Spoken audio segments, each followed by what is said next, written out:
Okay, thank you very much. Welcome to this event that is co-hosted by the University of Vic, Central University of Catalonia, and the SPRING, the Sport and Politics Research International Network. We want to welcome all the members and all the people that have joined us to attend this presentation about film and sport. I'm Xavier Ginesta. I'm an associated professor at the University of Vic, Central University of Catalonia, and one of the founders of SPRING.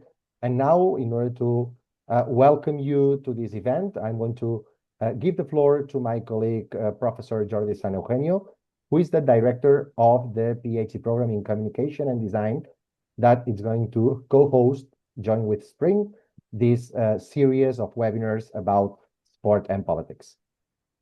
Jordi? Thank you so much, Xavi. Hi, everyone. I would like to thank Professors Jim O'Brien, Xavier Ginesta, and Noel Faedo for their efforts in organizing these interesting seminars on research in communication and sport. Starting today, we are fortunate to incorporate these seminars as part of the specific training for the PhD program in design and communication. The SPRING Research Network is consolidating its position as a global reference point in recruiting outstanding researchers at an international level linked to research in communication and sport. Thanks to Professor Dr. Seán Crosson for opening this series of stimulating seminars that we will be integrating into our PhD program starting today. Without further ado, I hand over to Dr. Seán Crosson to begin his keynote. Thank you so much. Thank you very much, Jordi. I'm going to introduce Seán, who is one of the founders of SPRING. Also, Dr. Crosson research interest includes the relationship between film, visual, media, and sport, and Irish film and literature. And he has authored and edited and co-edited 10 books, over 50 peer-reviewed journals, articles, and book chapters. Today, Professor Seán Crosson is one of our friends in SPRING and at the University of Vic, Central University of Catalonia, and we are very excited to listen his presentation about film and sport, considering the re-edition of one of his main books. Thank you very much, Seán. The floor is yours. Thank you, Xavi. Thank you, Jordi. Thank you, Jim, to everybody involved in SPRING for this opportunity to speak about the new edition of my book, Sport and Film. It's a huge honor and privilege to be part of this webinar series and to be part of this PhD program as well, to be able to contribute today. So I'm going to share some slides now, so if you can bear with me, and hopefully the technology will cooperate.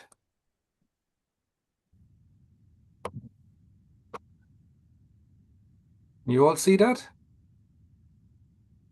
Yes. Yeah, great. Perfect. Yeah, I'll just... Yeah. Okay. It's perfect. So I'm bringing you all into work that I've been doing. I mean, this is I'll come back to this in a moment, but within the new edition, I've been trying to respond to a lot of a lot has happened over the last 12 years, 13 years since the first edition of the book was published. And one, hello? Ready? Yeah, you can continue, Seán. Sorry, I thought somebody spoke there. So what? It was a jogger running past with his dog, and he didn't seem to want to participate, so I let him carry on jogging with his dog. Okay, all right. Okay, Jim. Thanks, Jim. Okay, so I'm going to start with a clip, and then it'll kind of hopefully bring us into why I'm bringing Mr. Trump into the conversation today and to this launch event. For the past 4 years, the news media has been dividing this country. You are trained.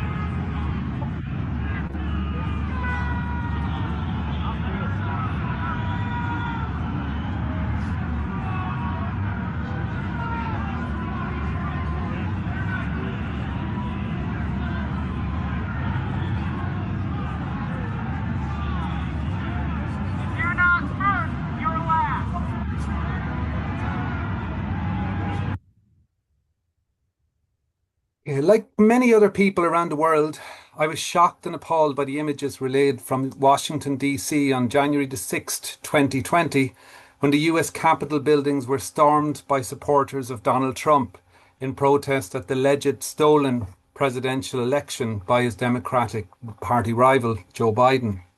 I did not expect, however, that among the slogans, one of which you just heard, used by protesters massing on the Capitol building steps, would be one inspired by a sports film. Sports cinema has been the main focus of my research and publications over the past 20 years, and while I've previously identified troubling politics and representations within relevant, mostly Hollywood films, I did not foresee hearing lines from a sports film repeated in the midst of an attempted coup at the heart of American democracy itself. While most news channels were focused initially on events inside the Capitol building as the process of counting the Electoral College votes progressed, Canadian broadcaster Global News had a cameraman following the movement of Donald Trump supporters from the Trump rally on the National Mall to the Capitol building and remained there for over 6 hours detailing the progression of the riot. Shortly after the barrier to the Capitol was breached, in the scene we just watched, a protester is heard to exclaim through a loudhailer, "If you're not first, you're last," between shouts of USA, stop the steal, drain the swamp, and attacks on the media for the events unfolding. "You are to blame," a protester shouts at the cameraman immediately before the movie quotation. The slogan, if in a southern colloquial form, "if you ain't first, you're last," was popularised by the NASCAR motor racing themed sports film Talladega Nights, The Ballad of Ricky Bobby, a #1 box office hit in the US on initial release in 2006 that has established a significant cult following in subsequent decades. It's but one of the many popular sports film texts that have been produced since the turn of the 21st century, a considerable number of which chime with the political discourse and idiom of the current United States president. Today I want to examine some of the parallels and resonances between sport and sports cinema and Donald Trump's emergence as a major political force, some aspects of which I explore within the new edition of Sport and Film we are launching today. Sports films have grown over the 20th century and into the 21st century to occupy an important and influential place in popular culture. The increased presence of sport on various streaming platforms since the first edition of Sport and Film appeared in 2013 speaks to the ever-growing popularity and influence of such depictions. These depictions repeatedly exploit a fundamental quality of both cultural forms, the utopian sensibilities they can evoke.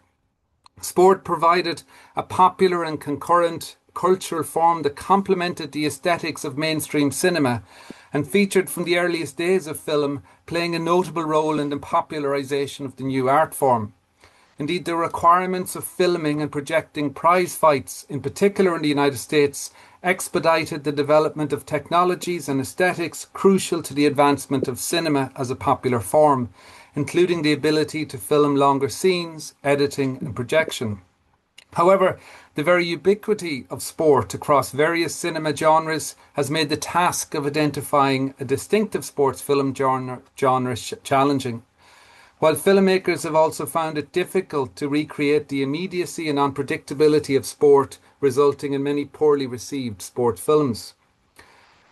Nonetheless, the sports film genre is increasingly recognised and popular in critical discourse and is characterised by a number of salient features, including the foregrounding of athletes, sporting events or followers of sport in narratives that depend significantly on sport for plot motivation or resolution. Drawing on work in genre theory and cultural studies, and particularly Antonio Gramsci's concept of cultural hegemony, my book contends that it is the function that sports films play in popular culture that is of most significance. The mainstream sports film, in both narrative and documentary forms, has been centrally concerned in its most popular and particularly American manifestations with affirming the meritocracy myth of the American dream while maintaining patriarchal hegemony, themes at the heart of Talladega Nights and many recent American sports films. In revising and updating the first edition of Sport and Film, I've responded to a number of the major developments in the area and more broadly since 2013. I've added a chapter on sports documentaries, an area of increasing importance within the field, a consideration of Russian sports cinema with fascinating parallels with the recent American experience that I'll touch upon today, new pedagogical features including review questions, proposed projects, definitions of key terms, box case studies to enhance the reader's understanding, and the development of a complementary online database and research learning resource, sportandfilm.eu, which also includes an interactive learning app on sport and cinema, which developed as part of a Creative Europe funded project called the Film Corner. Perhaps one of the most unexpected and influential political developments since the publication of the first edition of Sport and Film was Donald Trump's election as President of the United States, first in 2016 and again in 2024. A relevant aspect of Trump's success for this publication is the important role that both the media, as a TV celebrity through his prominent role as a host of popular TV series The Apprentice, and sport played in Trump's rise to political office.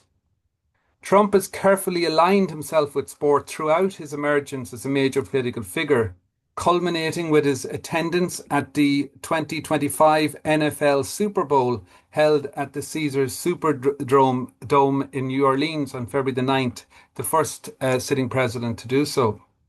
Indeed, in a sign of things to come, on his first day in office on January the 20th, 2025, Trump signed a series of executive orders at a makeshift desk set up at the middle of the Capital One Arena, home to the Washington Wizards NBA team and the Washington Capitals hockey team. As Karim Zidan has noted in his excellent Trump and Sport project that charts the many major sports events, 14 already, including the award of FIFA's inaugural Peace Prize, which I know many of you will be aware of last year, that Trump has attended in his second term since taking office. He notes that for Trump, sports are not just entertainment or policy, they are political infrastructure. They allow him to amplify grievances, mobilize identity, and project a vision of America rooted in toughness, discipline, and global visibility on his terms. It is a deliberate extension of the MAGA project, which harnesses stadiums, athletes, and executive orders to reinforce the cultural foundations of his power. No previous US president has embedded himself so deeply in the nation's sporting life, especially to consolidate power, amplify culture war narratives, and erode democratic norms. Trump's employment of sport as a key cultural force in his rise to power is the culmination of a process with roots in the 19th century, a period that saw the linguistic appropriation of sports terminology to political campaigning. As Kenneth Cohen argues in his historical analysis of the 19th century manly sports of politics, this was an intentional strategy to mobilize a mass electorate. By framing elections as races and candidates as champions, American political parties successfully converted civic duty into popular entertainment. By the mid-20th century, this process had evolved into a media-driven phenomenon.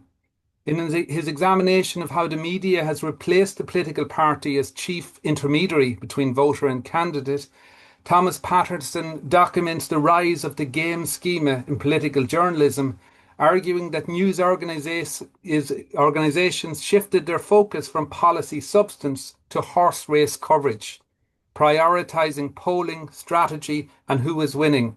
This framing incentivized a vocabulary borrowed directly from the racetrack and the boxing ring, front runners, long shots, and the knockout blow. However, as Patterson also observes, this schema had the effect of demeaning the democratic process by treating candidates like athletes and voters like passive spectators. By the late 20th century, and particularly with the rise of Donald Trump, there's been a critical shift from politics as a spectator sport to the effective polarization of the electorate, whereby political affiliation transitioned from a choice of governance to a primary social identity. The most extreme manifestation of this fortified logic is the decoupling of team loyalty from team performance. Typically in sport, a fan remains loyal to their team regardless of whether their team wins or loses. Similarly, Abramovich and Webster observed that American voters have become increasingly loyalist, supporting their party's candidates regardless of ethical failings or policy shifts, or indeed regardless of whether policies may be to the benefit or detriment of a voter. Donald Trump has been one of the greatest beneficiaries of this sportification process, while sports played a critical role in the cultivation of his support base in the United States. However, it's noteworthy how American sports cinema in recent decades has itself chimed with Trump's rhetoric. Since the turn of the 21st century, developments in sports cinema have mirrored larger political and cultural realignments of the United States. While the theme of underdog perseverance remains a constant, the genre has increasingly emphasized spectacle, individual triumph, and the commodification of identity. Simultaneously, the rise of Donald Trump from reality television celebrity to President of the United States epitomizes a similar cultural shift, the merging of entertainment, populism, and politics. The resonance between post-2000 sports cinema and Trump's political performance stems from their shared reliance on narrative forms of meritocracy, spectacular effect, and the rhetoric of redemption within a neoliberal order. Films such as The Blind Side, Rush, and Oscar-winning Ford versus Ferrari, Blind Side also multiple Oscar winner, all of which I discuss in the new edition of my book, foreground the individual's capacity to triumph through personal vision and resilience. While they retain gestures towards social issues, their moral economies are increasingly mediated by personal branding and marketable humility. The Blind Side, for instance, details the real-life story of Michael Orr, an African-American child from a neglected and underprivileged background who was adopted by the wealthy Irish-American Toohey family in Memphis, eventually developing into an accomplished NFL player, achieving the American dream with some help along the way. However, while the film appears to celebrate racial generosity, it ultimately reaffirms a neoliberal charity politics in which systemic inequities are conquered by the magnanimity of private individuals rather than collective reform. More problematically, the film affirms long-standing racist motifs in its depiction of neglectful, depraved, criminal, and threatening African-American characters, dependent on the understanding, goodwill, and generosity of more enlightened and privileged white American society. Further films such as Moneyball, Warrior, Southpaw, and Creed illustrate a cinema of meritocratic populism in which protagonists defy an entrenched establishment by appealing to instinct, grit, and emotion. Brad Pitt's Billy Bean in Moneyball is depicted as a maverick mired in institutional skepticism, paralleling Trump's self-image as an outsider disrupting the swamp. Similarly, martial arts-themed films Creed, Warrior, and Southpaw chime with Trump's own political performance. These films explore themes of economic disenfranchisement, the restoration of fractured masculinity, and a deep-seated skepticism towards established institutions, themes that mirror the blue-collar billionaire persona adopted by Trump. This blue-collar persona is at the heart of Donnie Creed's ascent in the Rocky spin-off franchise Creed films, Creed to date. Donnie is the son of Rocky's major rival and later friend Apollo Creed, and significantly in the post-President Barack Obama and Black Lives Matter era, an African-American boxer. While the Creed films suggest some disillusionment with the American dream ideology as the franchise progressed, particularly in Creed 3, these films ultimately attempt to rehabilitate and uphold the American dream trajectory mapped so evocatively and influentially within the earlier Rocky films. Indeed, there is what one might call a fetishization of the working class experience and ethic evident in the first Creed film. In particular, that also chimes with a broader political project associated with President Donald Trump, described by David French as role-playing, quote, a dark caricature of working-class values and interests. Creed goes to considerable lengths to establish the working-class bona fides of Donny as emerging from a challenging background, but also in drawing parallels with the original Rocky film and its extolling of working-class values, including a core focus on extraordinary individual effort as the route to success. Donny is Apollo Creed's illegitimate and unacknowledged son, and we first encounter him fighting with another child at the Los Angeles Youth Detention Center, where he has been incarcerated. His mother has died, and he has no idea who his father is until Apollo Creed's widow, Mary Ann, visits him to inform him that his biological father was her husband, Apollo. Mary Ann invites Donny to stay with her and eventually adopts him. In a scene reminiscent of the opening scene of Rocky, also set in a rundown boxing establishment, our first encounter with the adult Donny also takes place at an amateur boxing bout, though hosted in a dilapidated bar in Tijuana, Mexico. However, we learn immediately after this fight that Donny actually lives a very privileged life in an opulent home with his adoptive mother, Mary Ann, and holds a very lucrative position with the Smith-Birdley financial group. Indeed, when we are first introduced to this company, Donny is offered a major promotion but turns down the opportunity to follow his dream of becoming a professional boxer like his father. Donny first approaches the son of his father's trainer and Rocky's trainer also, Tony Little Duke Evers, to seek his support to launch a career in boxing. However, Little Duke is unimpressed by Donny's previous experience, barroom brawling in Tijuana, and reminds him of the very different challenging backgrounds compared to Donny that boxers in his gym come from, and the very real risks they face. I'm going to play this clip, which hopefully will work. Who's coming up? There you go. Check out. What you doing here, man? 15-0, 15 knockouts. In Tijuana? Nah, bruh. That's barroom brawling. Yeah, well, I'm all in anyway. So I figured we start out local just to get our momentum going, and we can move wherever we want to move. We? Yeah, I was figuring you... Honest, these boys come in here, this is how they survive. They gotta fight for life. Kill or be killed, people die in there. Your daddy died in the ring. This ain't no joke. I don't know him. Ain't got nothing to do with me. Oh, okay. You real tough now. Yup. Nah, I ain't training you. You know I ain't training. Ain't nobody training you. I'm gonna make sure about that. We making champs in the Delphi gym. We're not dancing. We're not singing. We fighting. You struggle every day. You fall for something. You damn right. Who's coming up?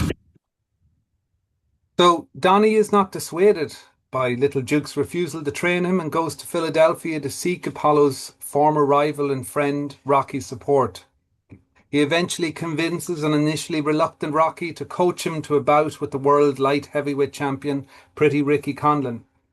Within Rocky's own training regime, we also have the reworking of tropes reminiscent of the first Rocky film, as part of the film's work to establish Donny's working class ethic and credentials, including rigorous training sequences and the reworking of familiar montages from the earlier Rocky films.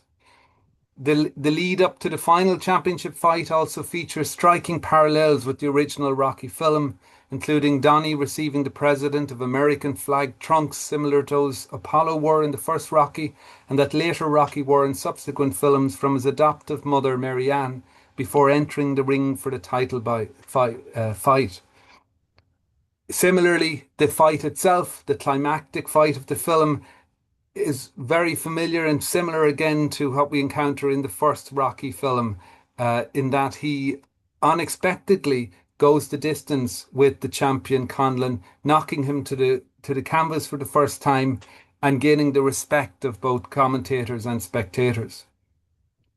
While providing more complex and sophisticated depictions of African American characters and acknowledging some disillusionment with the American dream, the Creed films are simultaneously working to rehabilitate a comparable message to Rocky, that the American dream continues to be a viable possibility for all, regardless of race, gender, or social class, with the added Trumpian component that even those who may come from privilege can also demonstrate the appropriate working class values to merit their personal success. As I note in the new edition of Sport and Film, there's some evidence of increasing disillusion with the American dream ideology in the United States, apparent in a 2024 ABC News and Ipsos poll, which found that only about a quarter of Americans now believe in the concept of if you work hard, you'll get ahead, compared to half of respondents 13 years previously. Nonetheless, the belief and ideology that underpins this dream continues to feature prominently within the discourse of American politics and identity, including the rhetoric of Donald Trump. Indeed, some commentators, including Gumbel and Dunselm, have suggested that the election of President Donald Trump could be attributed partly to disillusionment with mainstream politics and its failure to realise a central ideological underpinning in American life. Trump has repeatedly invoked this dream in speeches throughout his political career. While he described the American dream as dead during campaigning for the 2024 president election, in the same speech he promised its return with his election. He's invoked this dream repeatedly following his election in November 2024, including in his first major address to the joint session of the Houses of Congress on the 4th of March 2025, when he stressed that the American dream is unstoppable under his leadership. Less than a month later, on the 2nd of April 2025, Trump defended the introduction of hugely increased tariffs on imports from American trading partners, the so-called Liberation Day tariffs, by remarking, quote, "Foreign scavengers have torn apart our once beautiful American dream. We had an American dream that you don't hear so much about. You did 4 years ago, and you are now." I would suggest that this sense of disillusionment is encapsulated within the slogan, "If you're not first, you're last," mouthed by the protesting Trump supporter on the Capitol steps in 2020. Within Talladega Nights, the Ballad of Ricky Bobby, it is a slogan and repeated mantra, if in the Southern colloquial form, of main protagonist NASCAR driver Ricky Bobby, played by Will Ferrell. Bobby grows up in North Carolina to a single mother who is deserted by her race car driver partner Reese Bobby shortly after Ricky is born. Ricky only sees his father once while growing up, when he inexplicably turns up to the 10-year-old school career day to share some of his life experience wisdom with the class. After being thrown out for insulting the teacher and generally inappropriate behaviour, he shouts to Ricky the immortal words, "If you ain't first, you're last," before speeding off in his car. Ricky takes these parting words to heart, and they become his guiding philosophy as he develops an initially successful career as a NASCAR driver. The fact that an allusion to a NASCAR team sports film should have been made by a Trump supporter attacking the Capitol building is perhaps not entirely surprising. Donald Trump's first presidency was closely associated with NASCAR. A Zogby January 2018 poll found that 2/3 of NASCAR followers were supporters of Trump. In an effort to build on this support, the Donald Trump-Mike Pence 2020 re-election campaign was primary sponsor of 2 NASCAR cars that carried Trump-Pence livery and were due to feature at the major annual event in the NASCAR calendar, Daytona, held on the 16th to 17th of February in 2020. However, perhaps in a bad omen for Trump's presidential hopes in 2020, neither car impressed.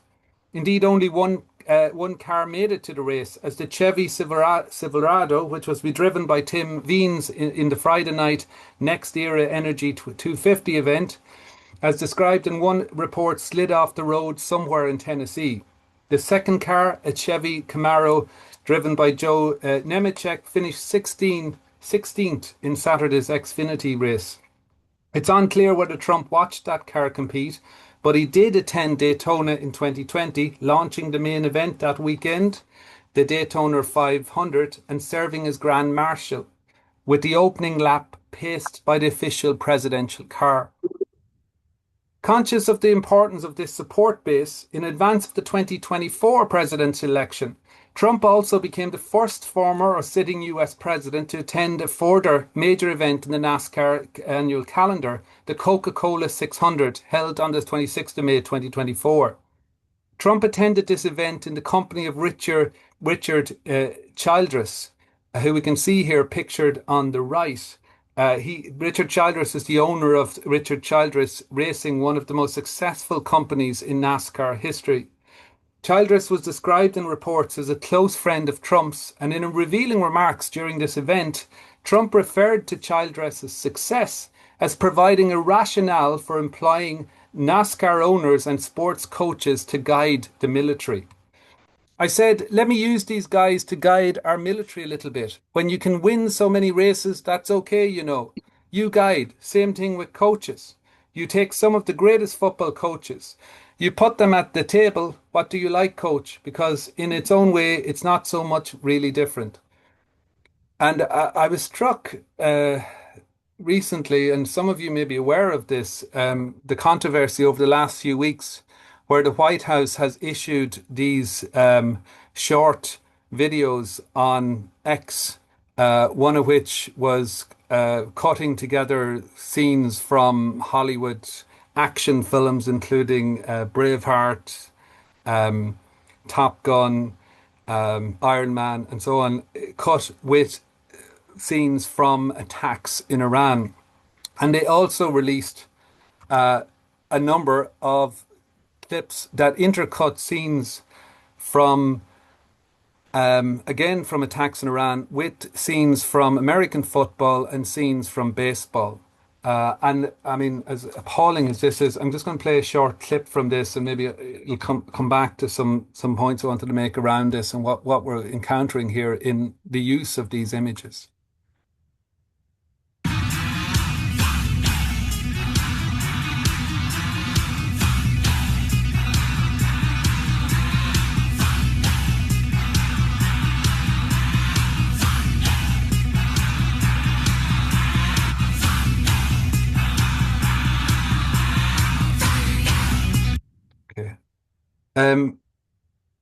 To me, again, connecting back to what I've been talking about in terms of Trump more broadly and his connection with sport, what you're also seeing here, I would argue, is that the White House and Trump are leaning on sport to appeal to his support base through these images, precisely at a time when that base is increasingly being questioning this war in Iran, that sport becomes a really important part of how Trump is trying to kind of bring those supporters back on side, if you like.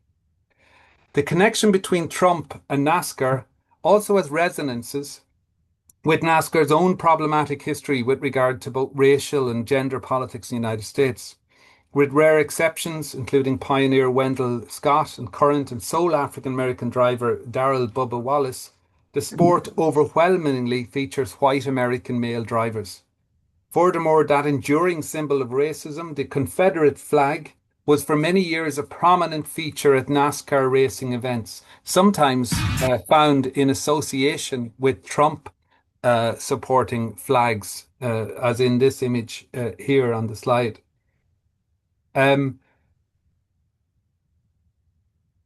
It was eventually, that continued to be the case until June 2020, when a ban was finally enforced against the wishes of most followers of NASCAR in the US. Women have featured even less in NASCAR. As Canadian writer and gender equality activist Marcy Horenick wrote following a visit to the NASCAR Hall of Fame Museum in July 2019, there's almost no mention of any female race car drivers, or any women at all, actually. These problematic gender and racial politics are also evident within Talladega Nights. As I said, a #1 box office hit in the United States, and Ferrell's most commercially successful sports film to date, and a film that has continued to grow in terms of its cult following in several decades later. Fans of this film and of NASCAR are particularly of NASCAR, predominantly found in the southern states of the United States, including in lead protagonist Ricky Bobby's home state of North Carolina, where many of the racing sequences were filmed at the Charlotte Motor Speedway. While containing some humorous satiric sequences, The appeal of Talagida Nights cannot be easily separated from the more problematic race and gender depictions one finds in the film. All the drivers featured are white men, and the few individuals of colour that appear do so in supporting roles to their white drivers, including Michael Clark Duncan, who you can see on the right here, as Ricky Bobby's crew chief, Lucius Washington, while Bobby's greatest rival is gay French writer Jean Girard, as portrayed in an extraordinarily over-the-top and exaggerated performance by Sacha Baron Cohen. It's hard to take the depiction seriously or view it as more than a further reaffirmation of the peculiarity and inappropriateness of a driver who challenges the prevailing norms of the sport. Depictions of women are even more problematic. Ricky's eventual wife, Carly, introduces herself to him after a race victory by lifting her t-shirt to reveal her breasts, remarking, "Hey driver, drive these." Apparently sufficient basis on which to make a marriage proposal, as the following wedding photos suggest. Indeed, it's remarkable how Talladega Nights, a film released in 2006, anticipates Trump's own political rhetoric, heavily reliant on superlatives, as exemplified in the following scene, one of the most circulated and posted online via YouTube and social media from the film, in which the slogan, "If you ain't first, you're last," is a central focus. And I've cut in, just at the end of this, a few clips of Trump that Washington Post brought together to kind of, for comparative purposes, to show how both are drawing on a similar kind of idiom in terms of describing themselves. Ricky Bobby, today's big winner. A heck of a win for you today, but it seems as if you either win or crash the car trying to win. Well, Dick, here's the deal. I'm the best there is, plain and simple. I mean, I wake up in the morning, I piss excellence, and nobody can hang with my stuff. I'm just a big, hairy American winning machine. If you ain't first, you're last. You know what I'm talking about? That phrase is trademark, not to use outside tradition of Ricky Bobby. I'm like a smart person, and I have been on their cover like 14 or 15 times. I think we have the all-time record in the history of Time magazine. I can read the polls maybe better than anybody, because it seems that I understood the polls a lot better than many of the pollsters understood the polls. I can handle a bad story better than anybody, as long as it's true. I do get good ratings, you have to admit that. I love the First Amendment. Nobody loves it better than me. With the exception of the late, great Abraham Lincoln, I can be more presidential than any president that's ever held the office. That I can tell you. I've had a great, successful career. I built a great, great business. What I do best, I build. It's probably something I could say that I'm very good at. My other life was very good. I'm the builder president, remember that, so I understand this. You're made for this. One of the great memories of all time. I went to an Ivy League college. I was a nice student. I did very well. I'm a very intelligent person. So, to conclude, Talladega Nights is not necessarily a text within which one might expect to find inspiration for a contemporary political slogan, a work that provides an ostensibly satiric commentary on the sport depicted. However, mass popular culture is particularly adept at employing strategic ambiguity that allows multiple points of identification for audiences, including viewers who may well interpret the film as affirming their own racial and gender prejudices. As scholars of cultural studies have long contended, film and popular culture more broadly can play a critical role in the naturalization of cultural and societal norms and the affirmation of particular, perhaps problematic, perspectives on society. Furthermore, the film arguably conditioned and prepared a significant sector of the electorate for precisely the over-the-top, colloquial and superlative-laden idiom we associate with Donald Trump. Trump's political mythos rests on this fusion of authenticity and performance. As Jeffrey Alexander notes, successful populist leaders enact symbolic dramas, rituals of sincerity in a media-saturated age. Trump's uncensored speech, like the locker room vernacular of sports heroes, becomes a guarantee of truthfulness. This rhetorical register neutralizes contradiction, insults superior as honesty, ignorance as courage, and spectacle as sincerity. In parallel, the modern sports film relies on emotional intensity, slow motion triumphs, swelling scores, and confessional monologues to authenticate the athlete's moral worth. Both forms depend on affective realism rather than factual realism. This authenticity is also classed and gendered. Trump's populism, like the underdog sport narrative, valorizes the working class masculine subject who tells it like it is. Contemporary sports films reframe masculine emotion as spectacle, allowing sensitivity but only within competitive affirmation. Trump's strongman empathy, his self-styling as a tough yet caring figure, reflects precisely this visual grammar. In both contexts, authenticity is no longer an external moral state, but a style, an affective mode transmitted through mediated performance. For many who gathered on the steps of the Capitol on 6th of January 2020, Talladega Nights provides a reassuring depiction of race and gender relations that chimes with their own underlying beliefs. Simultaneously, via the "If you ain't first, you're last" slogan, the film speaks to deep anxieties regarding the increasing empowerment and influence of both people of colour and women in the United States, evident in the backlash on the right to the Black Lives Matter and Me Too movements. These anxieties have been very effectively mobilised, manipulated and exploited in Donald Trump's rhetoric since his first election in 2016, and have been reaffirmed following his 2024 election by Trump's discontinuation and elimination of all diversity, equity and inclusion initiatives of the US federal government. Ultimately, the resonance of this slogan speaks to the power of sports cinema and popular culture more broadly to provide a vocabulary, mythology and means of meaning-making for millions of Americans navigating a period of deep division, uncertainty and precarity. Thank you.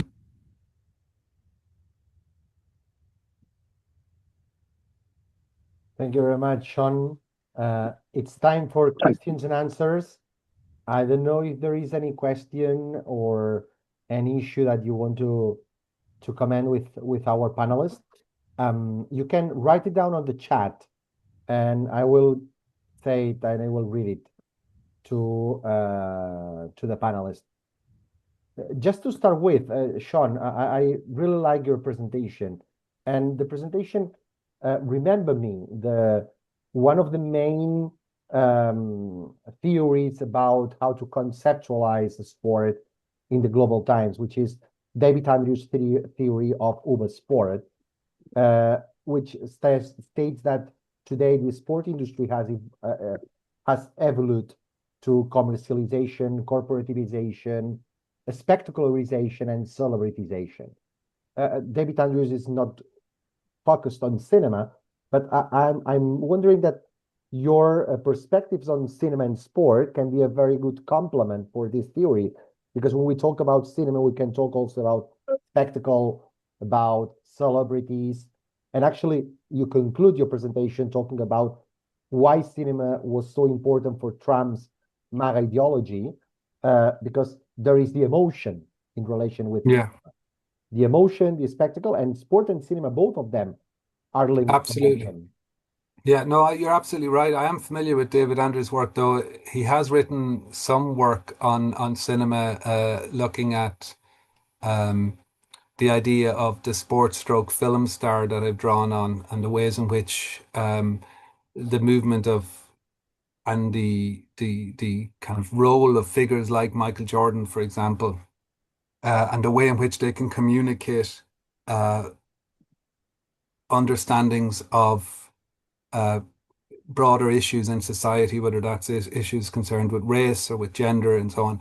And I think you're absolutely right. I think that in the contemporary context, and this is something that, of course, Trump and his regime is very alert to, is that he is working on an emotional, manipulative emotional kind of approach that's informed by and exploiting and that sport helps to cultivate. So he's seeing the engagement of a huge part of of those that are already connecting with him politically, and his wish to build on that connection, and hence the use of those appalling videos, some of which I showed during that in the recent kind of discourse around Iran and the war in Iran, and really distasteful way in which the cutting of sport and of Hollywood. So you're moving it outside of a context where we can have an honest kind of critical engagement to one that's trying to evoke a manipulative emotional response from his electorate through the use of those images. To what extent the sport industry is responsible for this second term of Donald Trump? Oh, that's a very well. I think we can identify some organizations that are culpable, and I'm thinking in particular of FIFA and the appalling vista of the presentation of that inaugural prize for peace that Gianni Infantino presented to Trump. And I think in that respect, absolutely. I think sports organizations are responsible for giving legitimacy to Trump in ways that were entirely undeserved, and of clouding a broader kind of understanding of his policies, of his agenda, which he has been doing as well in terms of how he uses sports and exploits sports. And I think, I mean, it's difficult to start attacking the industry in general. I think there's components within it that Trump has exploited and that have themselves connected with Trump because they see it as useful for their own agenda, whether that's NASCAR or indeed FIFA in terms of the World Cup going to the United States, and so on. That it's a kind of a relationship where both sides are trying to exploit or build on potentials in terms of what he can give them access to and what he feels those organizations can enable for him. We have a question from David Jonathan Irvin. Hi, Jonathan. David Dolan. Sorry. Yeah. David Dolan said, Sean, you mentioned Russia briefly earlier on. So just wondering about any comparison or similarities between how Putin has used man lines and sporting imagery in his consolidation of power and what Trump is trying. Absolutely. I can refer you to, if I can find, I've written an article on this for, it actually came out of a journal issue, Frontiers in Sport, that Jim here can see, whose head I can see on the screen there, edited. I have an article on that looks specifically at that topic in terms of how the way in which sports cinema has functioned within the Russian context. And you're absolutely right. I mean, I'm sure many people at the present here will be aware that Putin has been very active particularly from the turn of the 21st, well, from his election onwards, really. He's been very aware and very, as an athlete, as a judo practitioner himself, who was very conscious of the role that sport can play, particularly when messaging to a domestic audience. The bringing of the FIFA World Cup in 2018 to Russia, the hosting of the Winter Olympics in 2014 in Sochi. But what I was looking at was how that has translated into cinema. So over the past, say, 10, 15 years in the Russian context, among the most successful and popular films, including one of the third most popular film ever at the domestic box office, is a sports film called Going Vertical, produced by one of Putin's best friends, a president of the Russian Film Federation, but also a CEO of a major Russian production house. These films have worked in very similar ways to they're like the Rocky franchise. I'm thinking particularly Rocky IV, where you have the Cold War kind of conflict, and actually that came back. If any of you have seen Creed II, where there's kind of touching back with the son of Ivan Drago returning within that narrative. But within the Russian films, it's turning the tables, but using very similar aesthetics, a very similar kind of underdog narrative trajectory, similar kind of use of emotionally manipulative cinema aesthetics, the kind of training sequences as well we associate with the American sports film, being reworked within the Russian context. That film in particular, Going Vertical, is set in the 1972 Olympics, Munich Olympics, where the Soviet Union famously defeated the Americans in the gold medal match for the basketball, something that was unprecedented, never happened again and never happened before. And that became a massive kind of cultural moment, or in terms of the celebration of the Soviet Union. So it's a film that speaks to the kind of nostalgia that we hear within Putin's rhetoric around reaching back to the glories of the Soviet past and trying to recreate them in the Russian present. But also it's a film that includes some interesting messaging to the former Soviet republics, including, I argue in my essay, Ukraine, that their best interests in the future lie with turning towards Russia rather than the West. And this is all very directly articulated within the film itself, Going Vertical. So yeah, there's some fascinating parallels there between the Russian and the American cinematic experience, and the way in which sport is being employed as a tool to articulate contemporary kind of political discourse. We have a last question before Jim's ends. Maybe we have two questions, we have two more questions. The first one, just these ones. We have a question from Jonathan Erwin saying, have you looked at what impact of the likes of populist leaders like Trump maybe on cinematic productions in terms of numbers of films actually being made? I know that American films are less dependent on public money, but there are various countries, such as in Europe, for example, France, where far-right political groups don't seem very keen on maintaining the founding for culture on which many European films industries depend.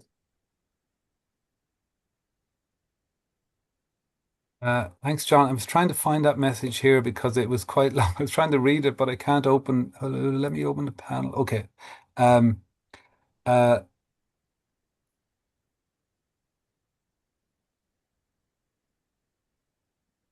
you see the question? Yeah, I'm just sorry, John. I'm just bringing it up.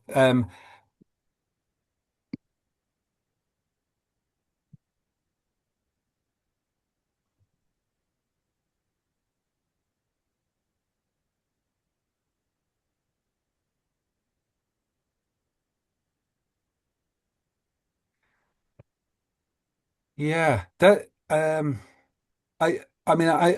my sense, and I don't have a chart to kind of tabulate this in terms of actual output of films, but certainly, in terms of sports cinema more broadly, it has had a prominence over, and even if you look at this year's Oscars, we had Marty Supreme nominated for Best Film and several other major awards.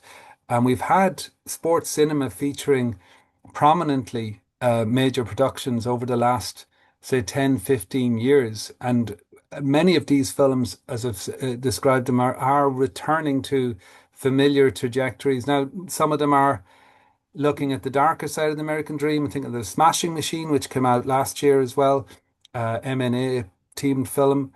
Others are kind of reworking aspects of that trajectory, which was so famously found within the Rocky franchise. In terms of absolute numbers, I'd have to go back and I have a sense, certainly the presence of it, and it's not just a cinematic in terms of the cinema experience. If we look across the streaming platforms, for example, that you have now curated sections on Netflix and Disney and other platforms around sport, a lot of sport fiction, a lot of sports documentary. I think I have a chapter addressing that within the new edition as well, which has been an area of huge growth and considerable success. We think of the success of Free Solo, which was an Oscar-winning and significant commercial success from 2018, that we're living in a context where these films are more and more significant parts of the popular cultural experience, both in terms of the cinematic releases and the related kind of online streaming experiences that we're encountering.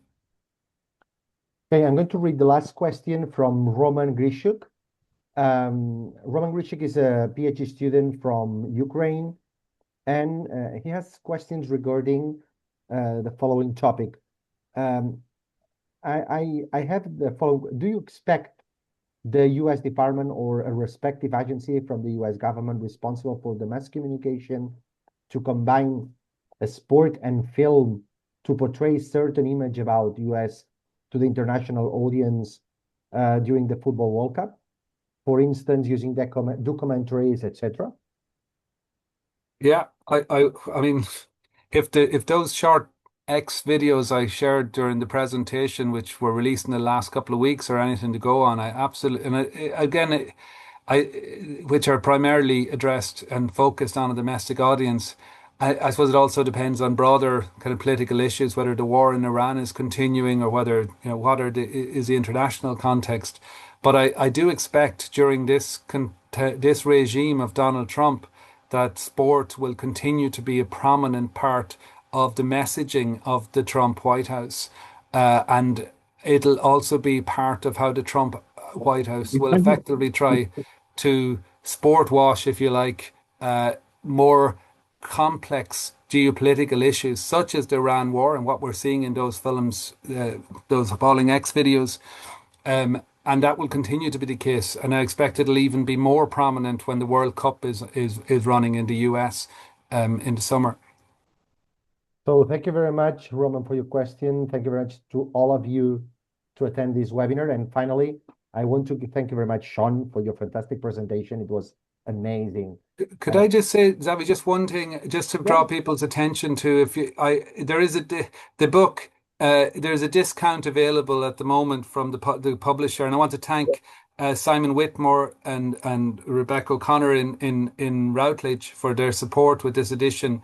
And it's up in the chat. So if you go to the chat, there at the top of the chat, you'll see there's a link to a flyer that will allow you to get a discount. If you want to order the book for your library or for yourself, there's a 20% discount available at the moment for those of you who want to pick up the second edition. Sorry. Thanks, Xavi. Oh, no.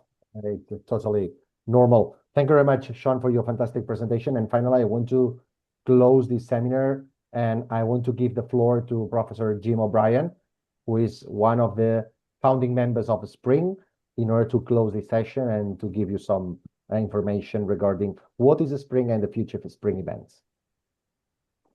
So I hope everybody can hear me. Yes. Thank you, Seán, first of all, for a great start to the webinar series of 2026. And I guess, I know you didn't have much time to look at it. I wonder how the upcoming World Cup in the United States will play out against the theme of Make America Great Again. I just was thinking about that, how that will work. Will it just be a excuse for patriotism? So a few things to mention, one or two things. Spring, we started, myself, Xavi and Russell, with 3 members a few years ago. Now we've got 80 members and the capacity to grow. And a couple of practical things. We have the Inner Sanctum group, which is kind of like a steering committee for Spring. And we're already thinking ahead, and we're in negotiations with Seán for the next, we have a biannual, once every 2-year conference. And we have the next one is scheduled provisionally with negotiations with Seán and the University of Galway to take place in May or June 2027. So no doubt we'll be working behind the scenes to publicise that, to promote it, and to get that moving. So that's the first thing to bear in mind. The other thing as well is that I'm going to be returning to my beloved Barcelona, Catalonia soon. I'll no doubt meet up with Dick, with Xavi, and I'm going down to Malaga to work on one or two projects with Gemma, a book we have in mind called The Mediatization of Spanish Football, and we'll be looking for contributions from that, which will be spring related. So thank you ever so much for getting the series off. I think we've got one a month webinar scheduled between now and up to and including July. So we've got a few to come, and we'll send a program for to everybody with what we have in mind. We had a great attendance today for the first one, 80 members, and at one point we had, I think, 42 people. So you have that magnetism, Sean, to pull everybody in with your inner sense of charisma and style. So thank you for getting us started on that. Thank you, Xavi, and I'll be in touch. Thank you very much, Jim. Thank you very much, Sean. Our next webinar will be the 22nd of April with Professors Raymond Boyle and Richard Hines' presentation in relation with their latest book, Streaming the Formula One Rivalry. Thank you very much, Sean, for your presentation. Thanks, and thank you very much, Jim, for your help. Yes, and as the last aside, there's a little quotation. I don't know. I put it on the chat. Anybody remember Billy Bremner from Leeds United in the 1970s? And he said, "You get nothing for being second." And Leeds have a reputation for finishing second in lots of things. John Arlott called them the anti-heroes of English football. It's quite a nice phrase. I wonder if that is still the case, or is there something about Trump's America which makes winning even more important? I think so. I think so. Well, particularly for Trump, it's so. I don't know if you saw. I had another clip, but I don't have time to show it, of him at the State of the Union address there earlier this year, where he finished it with a whole long speech about winning, about how important we keep winning. It's embarrassing we win. So this is him in the context of the Iran war and having already declared that they'd won the Iran war. And then he ends it by introducing the victorious American ice hockey team from the Winter Olympics. I don't know if many of you saw that sequence from the State of the Union, but yeah, But the other side of that, and Jonathan Irvine, if I don't know if you're still there, Jonathan reminded me of this in an email, that book, which I've only read extracts from, The Commander-in-Chief, which followed Riley, his first name escapes me, but which followed Trump across, I don't know, many tournaments, golfing tournaments. Trump has claimed to have won, I think, 13 different tournaments. And he went and followed and analyzed them and found that, let's just say it wasn't. I read that his caddy was better at golf than him. Yeah. Which probably makes sense. Yeah. Okay. Thank you very much to all of you. Thank you. To join us, and we hope that you can join us in the future webinar. Thank you very much. Bye-bye. Thank you. Thank you, Xavi. Thank you. Thank you. Thank you all. Thank you so much. Bye-bye.